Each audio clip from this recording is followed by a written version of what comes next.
శ్రీమాత్రే నమ. శ్రీ గురుభ్యో నమ. మన ఛానల్ ప్రేక్షకులందరికీ కూడా నమస్కారం అండి. కార్తీక మాస శుభాకాంక్షలు. విశేషంగా ఈ కార్తీక మాసంలో నవంబర్ 5వ తారీఖు నుండే కుజుడు తన స్వక్షేత్రంలో సంచారం చేస్తున్నప్పటికీ మనకు నవంబర్ 10వ తారీఖు నుండి ప్రారంభించి అలా చూసుకుంటే నవంబర్ 5, 6, 7వ తారీఖులలో కుజుడు స్వక్షేత్రంలో నెమ్మదిగా చేరుకొని 10వ తారీఖు నుండి ఒక నెల రోజుల పాటు సొంతింట్లో ఉంటున్నాడు. ఇలా గనక ఉంటే దాన్ని రుచక యోగము అని అంటారు. రుచక యోగం అంటే అబ్బా ఇక పట్టిందల్లా బంగారం. కొన్ని రాశుల వారికి అందులో ముఖ్యంగా చూసుకున్నట్టయితే వృశ్చిక రాశి వారికి, మేషరాశి వారికి, అలాగే ఈ యొక్క కుంభరాశి వారికి, సప్తమాధిపతి అయినటువంటి వారికి, దశమాధిపతి అయినటువంటి వారికి అద్భుతంగా ఉంటుందో ఊదరగొట్టేస్తూ ఉంటారు. ఎట్టి పరిస్థితుల్లో ఏ యోగం ఉన్నా, మీ జాతకంలో రుచక యోగం ఉన్నా, గజకేసరి యోగం ఉన్నా, ఇంకా ఇతరత్ర ఎటువంటి అనభయోగం, సునభయోగం, పరివర్తన యోగం, పర్వత యోగం, సదా సంచార యోగం, ఇలా చాలా యోగాలు ఉంటాయి. ఏవి కూడా మీరు పట్టుకున్నారో బంగారం కాదు. ఇంకా చెప్పాలంటే యోగం ఉన్నప్పుడే మనిషి ఇంకా ఎక్కువ ఇబ్బంది పడతాడు. ఇదేంటండి ఇంకా ఇబ్బంది పడతారంటున్నారంటే ఆగండి, అక్కడే ఉంది. వాస్తవంగా మనిషి ఎప్పుడైతే కష్టపడి ప్రతిఫలాన్ని పొందుతాడో, కష్టే ఫలి అని అంటారు. మామూలుగా మనం అందరం కూడా కష్టపడుతూ ఉంటామండి, అంతే కదా. కానీ కొన్నిసార్లు ప్రతిఫలం వస్తుంది, కొన్నిసార్లు రాదు. అలా కాకుండా ఎప్పుడైతే మనం కష్టపడతామో మన కష్టానికి తగిన ప్రతిఫలం అనేటువంటిది ఖచ్చితంగా ఈ యొక్క రుచక యోగంలో ఉంటుంది. ఈ రుచక యోగంలో భాగంగా ద్వాదశ రాశుల వారికి ఎలా ఉండబోతుంది, కష్టపడినటువంటి కష్టానికి ఏ ఏ రాశుల వారికి ప్రతిఫలం వస్తుంది, ఏ ఏ రాశుల వారు ఎంత కష్టపడ్డాగా అలాగే ఉంటారు అనేటువంటి విషయాన్ని ఇప్పుడు మనం తెలుసుకుందాం.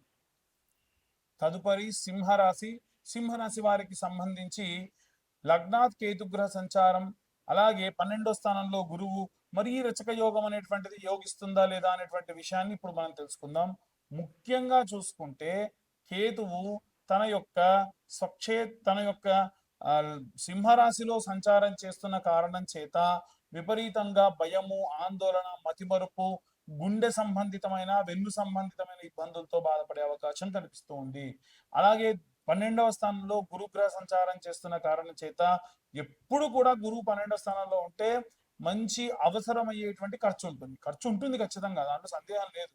కానీ ఇప్పుడు మనం ఏదో పచారీ కొట్టుకెళ్ళి డబ్బులు తీసుకొని రావడం ఖర్చా? అది నిత్యావసరం కాబట్టి అది ఖర్చు కిందికి రాదు. అదే మనం ఏదన్నా వృధాగా ఒక ఇంట్లో అవసరం లేదండి, అయినా సరే మనం తీసుకొని వెళ్ళి ఒక కుర్చీ, సోఫా, ఇవన్నీ డ్రెస్సింగ్ టేబుల్ తెచ్చాము, ఆల్రెడీ అంతకు ముందు ఉన్నాయి, ఇంకా కొత్తగా కనిపించాలని తెచ్చాం అనుకోండి, ఇది ఖర్చు. అవసరం అక్కర్లేని వాటిని తెచ్చుకుంటే అది ఖర్చు.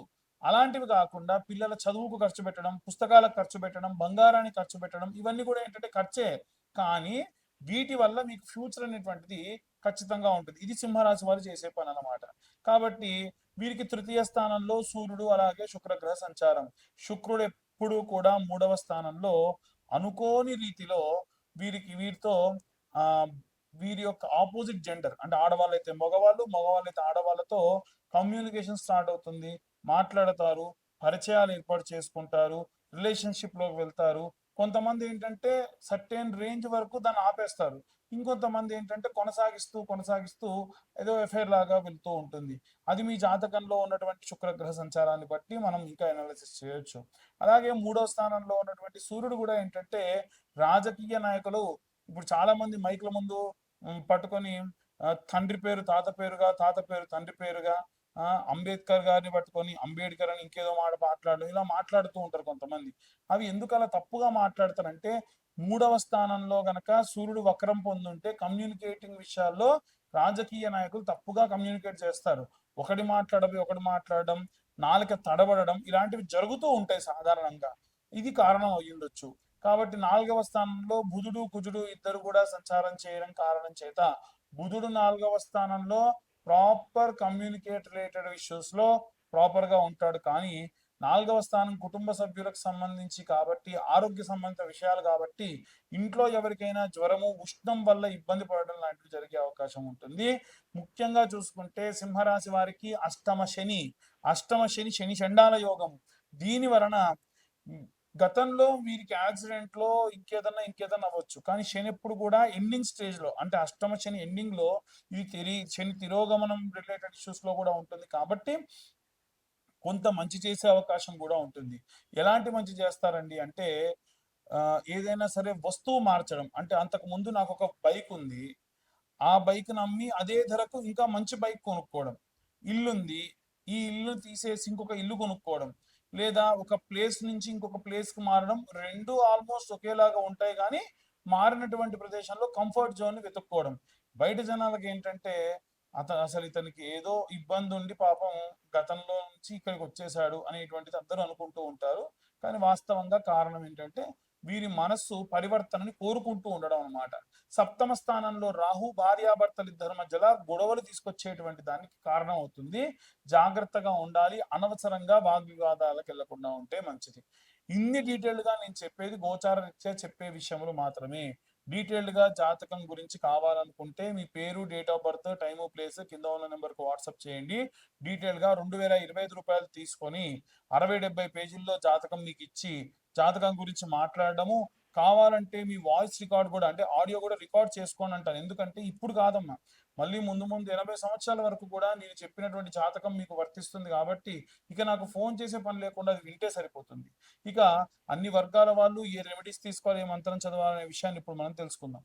ఇప్పటి వరకు మనం గోచార రీత్యా ఈ రాశి వారికి సంబంధించి ఎలా ఉండబోతుంది అనేటువంటి విషయాన్ని మనం చెప్పుకున్నాం. అందులో భాగంగా ఏ మంత్రం చదవాలి, ఏ రెమెడీస్ తీసుకోవాలి, గోచారం, అలాగే ఈ గోచారంలో రుచక యోగం అనేటువంటిది ఏర్పడింది కదా. రుచక యోగం అంటే ఏం లేదండి, కుజుడు సుబ్రహ్మణ్యేశ్వర స్వామి అంశ. ఆయన స్వక్షేత్రంలోకి వెళ్ళాడు అనమాట. వెళ్ళినప్పుడు సర్ప సంబంధిత దోషాలు ఉన్నవారు కానివ్వండి, సర్ప సంబంధిత దోషములతో ఉండి సంతానం లేని వారు కానివ్వండి, సర్ప సంబంధిత దోషములతో ఉన్న వాళ్ళు, వివాహం కాని వాళ్ళు కానివ్వండి, ఇప్పుడు నేను చెప్పే రెమెడీస్ పాటించడం వలన సర్పదోషములు, కుజదోషములు పోగొట్టుకుంటారు. ముఖ్యంగా ఇది కార్తీక మాసం కాబట్టి స్కాంద పురాణం నిత్యం వినండి. కనీసం ఒక 11 సార్లు పూర్తి చేయండి వినడం ఈ యొక్క స్కాంద పురాణం. దీని వలన సగం దోషం పోతుంది కుజదోషం ఉన్న వాళ్ళకి. Point number 1. పాయింట్ నెంబర్ 2 ఏమిటి అని అంటే, మీరు నవనాగ మంత్రం చదవాలి. ఆ నవనాగ మంత్రం ఏంటో చెబుతున్నాను, మరొకసారి అందరూ కూడా నాతో పాటు రిపీట్ చేయొచ్చు, లేదా మీరు 2 సార్లు చెప్తాను, రాసుకోండి ఆ మంత్రాన్ని. ఆ మంత్రం ఏమిటంటే, అనంతం వాసుకిం శేషం, అనంతం వాసుకిం శేషం, పద్మనాభంచ కంబలం, పద్మనాభంచ కంబలం, శంఖపాలం ధృతారాష్ట్రం, శంఖపాలం ధృతారాష్ట్రం, తక్షకం కాళియం తదా, తక్షకం కాళియం తదా. శివుడి మెడలో ఉండేటువంటి సర్పం, వాసుకి దగ్గర నుండి విష్ణుమూర్తి కింద ఉండేటువంటి సర్పం, పద్మనాభుడి వరకు కూడా విశేషంగా ఈ యొక్క నవనాగులు, వీరిద్దరి మధ్యలో ఇంకా 7 సర్పాలు ఉంటాయి. వీటన్నిటికీ పైన ఒక సర్పం, కింద ఒక సర్పం, ఏకాదశి సర్పములు ఉంటాయి. కానీ 9 సర్పముల యొక్క నామములు పఠించిన చేత మీకు సర్పదోషములు ఏమున్నా పోతాయి. నిత్యం 11 సార్లు చదవాలి. కార్తీక మాసంలో మనకు రుచయోగ యోగం ఉన్నప్పుడు చదివితే ఇంకా విశేషమైన సత్ఫలితం ఉంటుంది. మరొకసారి ఆ మంత్రం చెప్తాను చూడండి. అనంతం వాసుకిం శేషం, పద్మనాభంచ కంబలం, కంబలం శంఖపాలం ధృతారాష్ట్రం, తక్షకం కాళియం తదా. ఒకవేళ నేను చెప్పేటువంటిది రాసుకోవడం ఇబ్బంది అవుతుంది, నేను పాజ్ చేసుకొని గట్రా రాసుకోలేను అనుకునేటువంటి వాళ్ళు ఏం చేయండి అంటే, మీరు గూగుల్లో నవనాగ మంత్రము, నవనాగ స్తోత్రము అని కొట్టినా కానీ విశేషంగా వస్తుంది. ఇక మరి మంత్రం చెప్పారు, బానే ఉంది, రెమెడీస్ ఏంటి అని అంటారు. నిజంగా మనకు సర్పదోషం అనేటువంటిది ఎలా వస్తుందనంటే, ఒక పుట్టను కూల్చిన, అదేందండి నేను పుట్టినప్పటి నుంచి పుట్టలేని, అసలు జోలికే పోలే అనొచ్చు. ఈ జన్మలో చేసిన పాపం కాదు, సర్పదోషం జన్మ జన్మల పాపాల నుంచి వస్తుంది. గత జన్మలో, అంతకు ముందు జన్మలో మీరే మీ తాత ముత్తాతల రూపంలో ఉండి, అప్పట్లో విపరీతమైన సర్పాలు ఉండేవి కాబట్టి వాటిని సంహరించడం కానీ, పుట్టలు కూల్చడం కానీ ఆ దోషానికి కారణమవుతుంది. కాబట్టి పుట్టమన్ను అనేటువంటిది ఉంటుంది. కాబట్టి ఈ యొక్క వృచక యోగం ఉన్నటువంటి కార్తీక మాసంలో ప్రారంభం చేయండి. ఒక మంగళవారం నాడు ప్రారంభించండి. ప్రారంభించి ఏం చేయాలనంటే పుట్టమన్ను తీసుకెళ్ళి ఎక్కడ పుట్టలుంటే అక్కడ పుట్టమన్ను వేయండి. పాలు కూడా పోయండి. అదేంటండి పుట్టమన్ను పోసి పాలు పోస్తే ఏమవుతుంది అనేటువంటి సందేహం రావచ్చు. సర్వసాధారణంగా వచ్చేటువంటి సందేహమే. పాలు ఏమన్నా పాములు తాగుతాయా నోరు తెరిచి అని అడిగే వాళ్ళు ఉంటారు. పాము పాలు తాగదు. ఈ పుట్టమన్ను వేసిన తర్వాత కనుక మీరు పాలు పోయడం చేత విశేషముగా ఈ యొక్క పుట్ట గట్టిపడుతుంది. ఆ పాలు పుట్టమన్ను కలిసి ఒక రూపం దాలుస్తుంది. దాని వలన నివాసం అనేటువంటిది చల్లగా ఉంటుంది. సర్ప సంబంధితమైనటువంటి వాల్మీకము అంటారు పుట్టని. ఆ వాల్మీకాన్ని కూల్చిన కారణం చేత దోషం పోవాలి అని అంటే ఒక 11 వారాలు కానీ 5 మంగళవారాలు కానీ ఈ యొక్క పుట్టమన్ను పాలు పోయడం వలన జాతక సంబంధితమైనటువంటి సర్పదోషాలు పోతాయి. కాబట్టి ఇంత వివరంగా మీకు చెప్తున్నాను, అర్థం చేసుకోండి. అక్కడికి వెళ్ళి కూడా ఇదే మంత్రం అనంతం వాసుకిం శేషం పద్మనాభంచ కంబలం శంఖపాలం తారాష్టం తక్షకం కాళీయం తదా మీకు ప్రదక్షిణ చేసే అవకాశం ఉందనుకోండి, మానసాదేవి స్తోత్రం అని ఉంటుంది. ఆ మానసాదేవి స్తోత్రాన్ని కూడా పఠించవచ్చు. ఇక చాలా మందికి ఉండేటువంటి సందేహం ఏంటంటే మాకు పితృదోషాలు ఉన్నాయి, సర్పదోషాలు ఉన్నాయంటే పితృదోషం ఉన్న వాళ్ళకి ఈ మధ్య కాలంలో బస్ యాక్సిడెంట్స్ అయిన తర్వాత నుంచి మేము ఎట్టి పరిస్థితుల్లో కూడా మేము టూర్ ఆపరేషన్స్ చెయ్యట్లేదు.